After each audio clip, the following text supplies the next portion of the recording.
अस्सलामुअलैकुम नाज़रीन कराम, नई वीडियो में आपको खुश आमदीद कहते हैं। सुप्रीम कोर्ट की अंदरूनी लड़ाई बिगड़ चुकी है, यानी अब मामलात इस तरफ जा चुके हैं कि जस्टिस याहिया अफरीदी से भी जो उम्मीदें वाबस्ता थी वो उम्मीदें दम तोड़ चुकी हैं। जस्टिस मुनीब अख्तर और जस्टिस मंसूर अली शाह अपना हक अदा कर रहे हैं, लड़ रहे हैं, मुज़ाहमत कर रहे हैं, खड़े हैं और आखिरी जो कोशिश है इस मुल्क के अंदर निज़ाम इंसाफ को बचाने की, उसके लिए वो अपनी जिदोजहद कर रहे हैं। लेकिन अमली तौर पर चाहे इस्टेब्लिशमेंट हो, चाहे हुकूमत हो या चीफ जस्टिस जिनको बनाया गया जस्टिस याहिया अफरीदी हों, बज़ाहिर वो सारे ही एक पेज पर नज़र आते हैं। जैसा कि मैंने पिछली वीडियो में आपको बताया था कि जस्टिस मंसूर अली शाह का एक ख़त आया और उसके अलावा प्रैक्टिस एंड प्रोसीजर कमेटी की मीटिंग भी हुई है। लिहाजा अब इस प्रैक्टिस एंड प्रोसीजर कमेटी के हवाले से भी मिनट सामने आ चुके हैं और जस्टिस मंसूर अली शाह और जस्टिस मुनीब अख्तर का जस्टिस याहिया अफरीदी को लिखा गया ख़त भी मंजर आम पर आ गया है कि जो कि वाज़े करता है कि जस्टिस याहिया अफरीदी जो इस निज़ाम के बेनिफिशरी हैं, जो इस तरमीम के बेनिफिशरी हैं, जो इस फार्म 47 वाली हुकूमत के बेनिफिशरी हैं, वो किसी सूरत भी खड़े होने को तैयार नहीं हैं। और आज जो सुप्रीम कोर्ट के अंदर जुडिशल कमीशन इजलास हो रहा है, उस इजलास के अंदर क्या होगा, कितनी बड़ी लड़ाई होगी और क्या सूरत हाल बनती नज़र आ रही है, वो भी बड़ी वाज़ेह हो चुकी है। आज का दिन बड़ा अहम है, ख़ास तौर पर अमेरिकन इलेक्शंस को लेकर, यानी अमेरिका के अंदर भी सेम इसी तरह की सूरत हाल डिवेलप हो रही है जिस तरह की पाकिस्तान में है। वहाँ का सिस्टम, वहाँ का ताकतवर तबका, वहाँ की इस्टेब्लिशमेंट यानी पेंटागन किसी सूरत भी ट्रंप को जीतने नहीं देना चाहती और वो अपने सारे हथकंडे इस्तेमाल कर रहे हैं। ट्रंप पर कातलाना हमला हुआ, इससे पहले उन्हें नाअहल किया गया, केसेस बनाए गए, बायकॉट किया गया, पाबंदियां लगाई गई। उसके बावजूद ट्रंप खड़ा है, मुज़ाहमत कर रहा है और आज आखिरी दिन है। ट्रंप की जानिब से ट्विटर पर एक ट्वीट भी किया गया कि आज अमेरिकन के पास आखिरी मौका है कि वो अमरीकी इस्टेब्लिशमेंट को उठाकर बाहर फेंक दें। आज आखिरी मौका है कि वो अपने मुल्क को बचा लें और इस्टेब्लिशमेंट के चुंगल से निकाल लें। और आज इस्टेब्लिशमेंट को शिकस्त देने के हवाले से इंतहाई अहम दिन है। ज़ाहिर है अमेरिका के इलेक्शंस के अंदर कोई बड़ा सरप्राइज़ आता है, ट्रंप जीत जाता है तो इसका इम्पैक्ट पूरी दुनिया पर होगा, गजा जंग पर होगा, रशिया यूक्रेन जंग पर होगा। जो पूरी दुनिया के अंदर बदअमनियाँ हैं, जो अमेरिका की जानिब से शैतानियाँ हैं, जो अमेरिका के लगाए गए फसादात हैं, वो कम पड़ सकते हैं और पूरी दुनिया के अंदर एक बहुत बड़ी शिफ्ट आ सकती है। लेकिन वहाँ का सिस्टम भी इस वक्त डटा हुआ है कि किसी भी तरह से कमेला हारिस को जितवाना है ताकि उनकी पॉलिसीज़ में कॉन्टीन्यूटी या तसलसल बरकरार रह सके।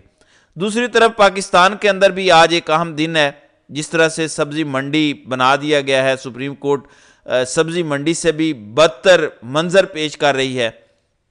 वहाँ पर भात भात की सब्जियाँ होंगी, नए नए रंग होंगे, अमीनुद्दीन जैसे बूट पालशिए कद्दू होंगे, मंदोखेल जैसे टाउट तोरियाँ होंगी और नई मख्तर अफगान जैसी चापलूस भिंडियाँ होंगी। यानी अजीब व गरीब किस्म की सब्ज़ी मंडी और तमाशा सुप्रीम कोर्ट को बना दिया गया है। इतनी सी सुप्रीम कोर्ट है और उसके अंदर जजेस ही जजेस कर दो। लाहौर हाई कोर्ट के अंदर जो पाकिस्तान की सबसे बड़ी कोर्ट है, वहाँ पे जजेस की कमी है, लेकिन कोई मसला नहीं है। अगर आपकी लोअर जुडिशरी परफॉर्म नहीं कर रही है, उस पर ज़्यादा बर्डन है तो कोई मसला नहीं है, बस आपने इन अदालतों को टारगेट करना है जहाँ पर आपको ज़्यादा मसला है। लिहाजा बज़ाहिर जो कुछ हो चुका है, यानी आपके आर्मी चीफ को एक्सटेंशन मिल चुकी है, फ़िज़ाइया के चीफ को एक्सटेंशन मिल चुकी है, पहले भी वो एक्सटेंशन पर ही थे, आपके नेवल चीफ को एक्सटेंशन मिल चुकी है, आपकी मर्जी का चीफ जस्टिस आ चुका है, आपकी मर्जी की फार्म 47 वाली हुकूमत आ चुकी है।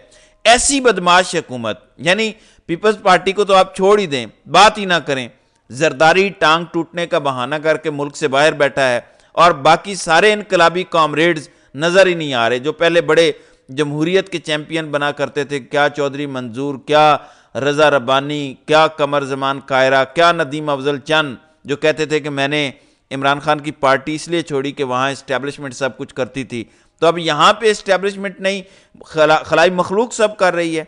आधी रात के वक्त यूसुफ रज़ा गिलानी को उठाया गया कि साहिब जी, शाह जी, सैयद बादशाह उठें, बड़ी भारी ड्यूटी है आपके कांधों पर, आप उठें और इस तरमीम पर रातों रात सिग्नेचर करें। इसको अभी आज रात ही हमने अप्लाई करना है, इससे पहले कि ट्रंप आ जाए, इससे पहले कि پولیٹکس شفٹ ہونا شروع ہو جائے، راتوں رات اس پر سگنیچر کریں اور شاہ صاحب اٹھے اسی ٹریک سوٹ کے اندر، سلیپنگ سوٹ کے اندر، اور انہوں نے سگنیچر فرمائے اور اس قوم پر احسان کیا، اس قوم کی خدمت کی اور وہ سگنیچر کر دیا۔ تو بظاہر نظر آتا ہے کہ اس وقت پورے سسٹم پر قبضہ ہو چکا ہے، کوئی آپشن نظر نہیں آتا سوائے اس کے کہ بنگلہ دیش ماڈل اپنایا جائے جس میں وزیر اعظم کو بھی چلتا کیا جائے، جس کے اندر چیف جسٹس سے بھی استعفیٰ طلب کیا جائے۔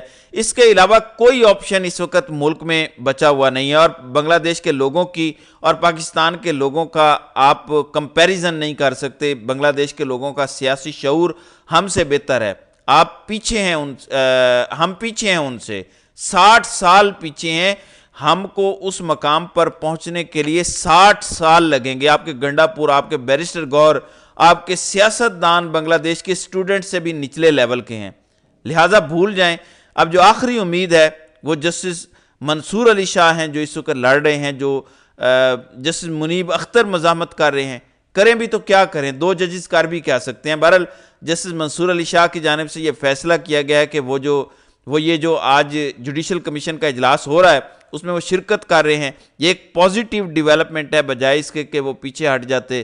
جیسے پی ٹی آئی نے جب پارلیمنٹری کمیٹی کا اجلاس ہونا تھا تو اس کے اندر شرکت نہیں کی، اور اب کہتے ہیں کہ جوڈیشل کمیشن کے اندر ہم شرکت کریں گے، لیکن جسٹس منصور علی شاہ نے ایسا نہیں کیا۔ انہوں نے فیصلہ کیا کہ وہ لڑیں گے، کھڑے رہیں گے، بھاگنا کیا ہے۔ یعنی وہ کہتے ہیں نا کہ جب جنگ فرض ہو تو لشکر نہیں دیکھے جاتے، پھر کھڑا ہوا جاتا ہے۔ کربلا میں کیا ہوا تھا؟ حضرت امام حسین رضی اللہ عنہ کے پاس جو دستیاب لشکر تھا وہ لے کے آ گئے، پھر چاہے اس کے اندر 6 مہینے کا بچہ ایک سپاہی کے طور پر تھا، انہوں نے کہا کہ جو میرے پاس ہے، جو میرے سپاہی ہیں وہ لڑیں۔ 6 ماہ کے بچے نے بھی شہادت دی، سو جو ہے وہ کھڑا ہوگا۔ لہٰذا جسٹس منصور علی شاہ نے کہا کہ میں جاؤں گا، میں کمیٹی کے اندر شرکت کروں گا، ہم پیچھے نہیں ہٹ سکتے، ہم سرنڈر نہیں کر سکتے۔ تاریخ بھی تو لکھی جا رہی ہے، کل کو 100 سال گزرنے کے بعد جب اس تاریخ کو کوئی سٹڈی کر رہا ہوگا تو کوئی یہ نہیں کہے گا کہ اچھا وہاں پہ ایک سینئر جج جسٹس منصور علی شاہ تھا، وہ بھی سائڈ پہ ہو گیا تھا۔ اگرچہ وہ کچھ کر نہیں سکتے تھے، کھڑے تو ہوتے، نوکری بچانے کے چکر میں تو نہ پڑتے۔ بہرحال جسٹس منصور علی شاہ کی جانب سے یہ فیصلہ کیا گیا ہے کہ وہ کھڑے ہوں گے، اور پہلے بھی انہوں نے فرض ادا کیا۔ وہ جیسے ہی عمرے سے واپس آئے انہوں نے خط لکھا، وہ خط بھی اب سامنے آ چکا ہے۔ میں نے پچھلے ویلاگ میں آپ کے سامنے اس کی مکمل تفصیل رکھی کہ کیسے خط آیا، کیسے ساری صورتحال ڈیولپ ہوئی۔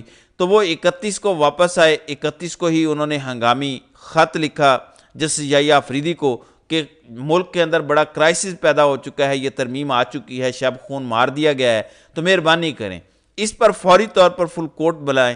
جسٹس یحییٰ آفریدی نے کہا کہ نہیں، میں تو بینیفیشری ہوں، تو انہوں نے کمیٹی کا اجلاس نہیں بلایا۔